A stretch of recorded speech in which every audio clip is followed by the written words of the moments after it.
Señor presidente, compañeros y compañeras costarricenses, hoy quiero continuar abordando, como lo hice ayer y como lo ha hecho la diputada Larios en su intervención, la seriedad que exige el tema de la convocatoria de la reserva de las fuerzas policiales mediante el acuerdo del gobierno publicado en la Gaceta el pasado 30 de mayo. Y digo el gobierno porque ciertamente es hecho por el señor Chávez, quien es la cabeza del gobierno. Esta decisión no solo pone en riesgo el marco legal, y óigase bien, más grave aún, constitucional, es una violación a nuestra Carta Magna, la carta que nos ha regido desde hace 77 años a nuestro país, sino que también expone una vez más la temeraria y arbitraria forma de gobernar de esta administración. Dicha convocatoria es sin lugar a dudas inconstitucional y peligrosa, y antes de todo quiero aclarar que no pongo en duda las buenas intenciones, el compromiso de quienes son reservistas por muchos años de este país. Sin ninguna duda es gente seria, son patriotas, y tampoco pongo en duda a nuestra fuerza pública. Pero sí pongo en duda cuáles son los sentimientos perversos que mueven esto, y que se den los nombres y que se digan de cuándo son estos reservistas, o si son todos esos que nos insultan, que nos ofenden, que van a aparecer como inscribiéndose como reservistas, porque ustedes son testigos y se nos dijo aquí que podrían inscribirse todos como reservistas. ¿Será que van a inscribir a todos los troles como reservistas? A toda esa gente que insulta, que hace amenazas de muerte, que viene a violentar aquí los vitrales de esta Asamblea Legislativa. Dicha convocatoria es sin lugar a dudas, reitero, inconstitucional y muy peligrosa. Lo digo con absoluta claridad, pero además no puede el Ejecutivo atribuir nuevas competencias por decreto a una reserva policial tal y como lo está haciendo, que no están previstas en la ley. Esto viola el artículo 140, los incisos 3 y 18 de la Constitución Política, que establecen los límites en cuanto a las competencias que puede ejercer el Poder Ejecutivo, además de violar la separación de poderes y el principio de reserva de ley.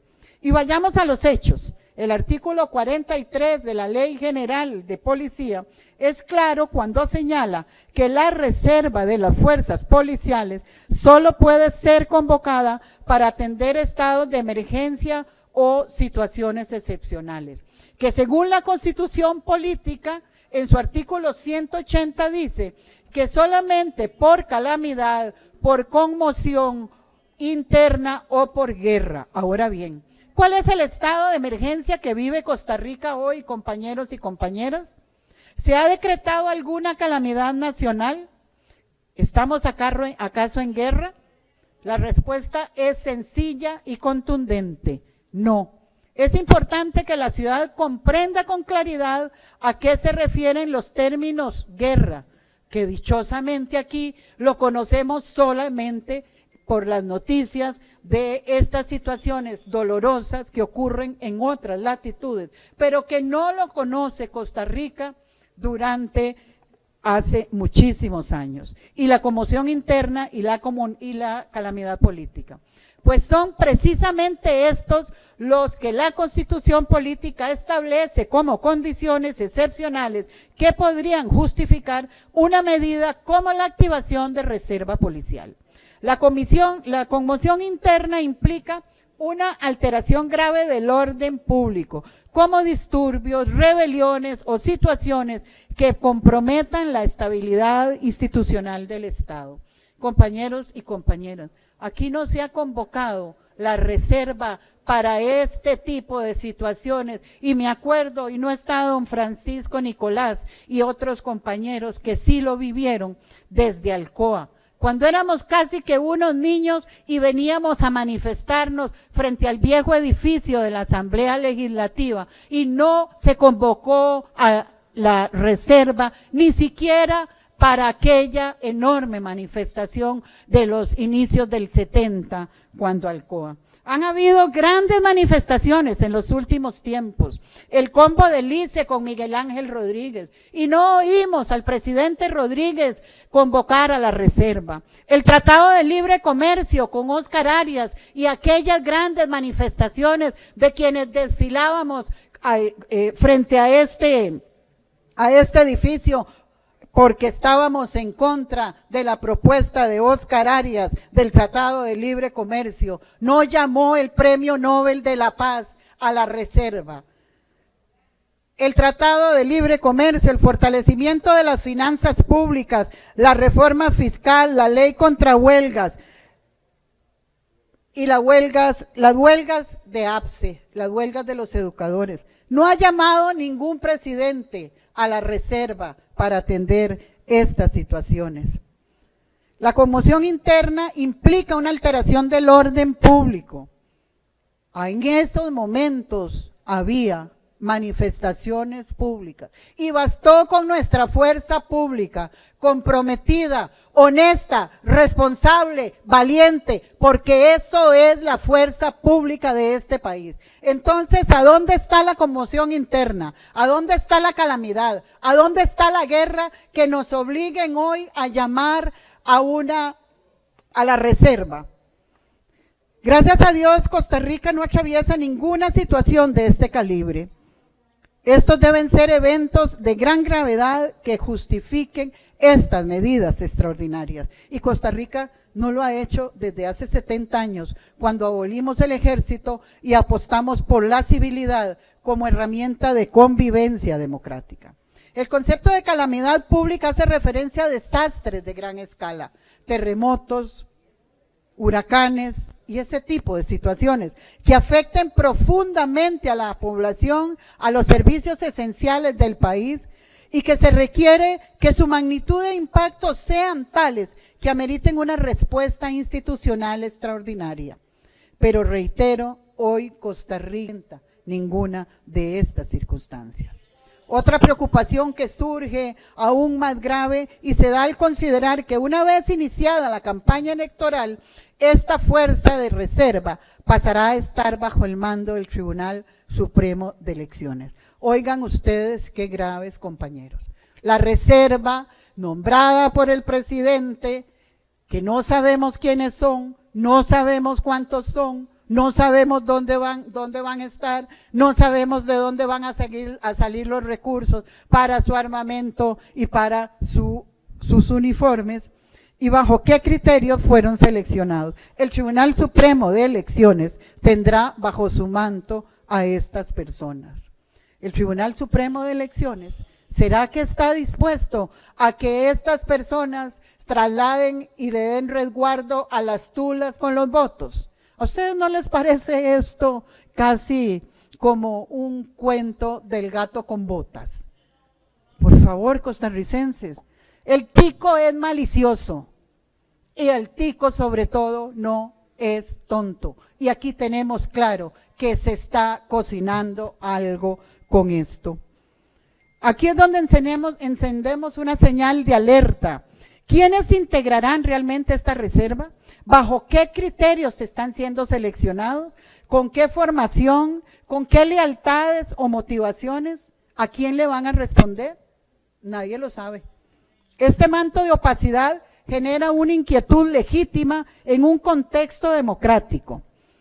No podemos descartar el riesgo de que se convierta en un instrumento de presión o de intimidación, directa o indirecta. Y aquí hablaba la diputada Vanessa Castro ahora sobre la libertad de prensa, y yo creo que ella mejor que nadie puede venir a hablar aquí de esas presiones directas o indirectas a quienes tienen vinculación con medios de prensa. Porque la violación a una libertad de prensa no es solo cuestionar una noticia, va mucho más allá. Va a cuestionar a un medio y decirle a quién ponga y a quién quite. Y si hemos llegado a esas arbitrariedades, a esos autoritarismos, de manera directa o indirecta, estamos en un momento tan sensible para la institucional del país, para la institucionalidad del país, que la desconfianza no es gratuita. Tenemos las pruebas al canto, como se los acabo de referir. Y es una respuesta razonable esta desconfianza ante la falta de transparencia que ha tenido este gobierno. En el caso de seguridad, debemos de ser muy maliciosos, debemos ser críticos sobre todo con un gobernante que nos ha dado visos, que nos ha dado muestras, que nos ha dado seguridades de que es un autoritario. Atentos, sí. Porque ni hay calamidad que arrase nuestras comunidades y pueblos, ni una conmoción que altere el orden constitucional. Por eso, convocar a la reserva policial bajo esas condiciones no solo carece de fundamento legal, sino que representa un uso temerario del poder, un uso abusivo. Y eso es lo que han hecho los gobernantes autoritarios en otros países, porque ahora los dictadores no llegan al poder por la fuerza de las armas, llegan por la fuerza de los votos, y es precisamente con esos manejos turbios, oscuros, malolientes y perversos que se mantienen en el poder. Por eso tenemos que estar alertas con estos jueguitos de quien ha demostrado ser un pichón de dictador. Estamos hablando de una decisión desproporcionada que debilita el Estado de Derecho y pone en riesgo la confianza ciudadana en las instituciones y sobre todo en una policía que ha sido respetada por la ciudadanía de este país. Aún así, el acuerdo del Ejecutivo publicado en la Gaceta amplía de forma abiertamente o legal sus competencias al establecer que podrá colaborar con los cuerpos policiales en vigilancias de eventos deportivos, culturales.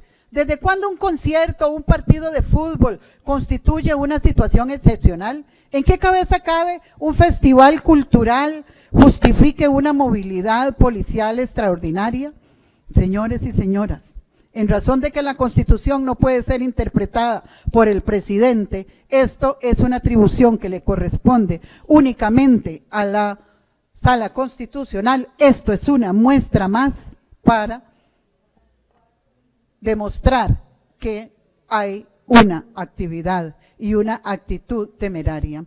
Son muchas las preguntas. Quizás aquí lo que deberíamos hacer es tomar un acuerdo para que Ignacio Santos lleve a quien quiere ser millonario al señor presidente y le pregunte todo esto, a ver si con un buen premio de millones se decide a responder a todas estas inquietudes y a todas estas dudas. Don Ignacio Santos, la bola queda ahí en su programa de quién quiere ser millonario, a ver si el presidente... Nuestro patrimonio de 1.24 billones es una tranquilidad para todos los costarricenses. Somos la única aseguradora en este país que tiene un hospital propio. Les comparto que por 6º año consecutivo mantenemos la certificación Carbono Neutral Plus. Para el programa Bandera Azul Ecológica nos complace estar acá y este evento es galardonado con una nota 100. Muchas felicidades. Con la finca que nos han arrendado, el apoyo que nos han dado, el INDER nos cambió la vida. El INDER ejecutó más del 97% de su presupuesto en el último año. Récord histórico. Cerca de 50.000 millones de colones se invirtieron en obras de infraestructura, transferencias, apoyo a emprendedores y proyectos que cambiaron positivamente la vida de unas 615.000 familias rurales. Instituto de Desarrollo Rural, INDER. Sembramos oportunidades para cosechar desarrollo.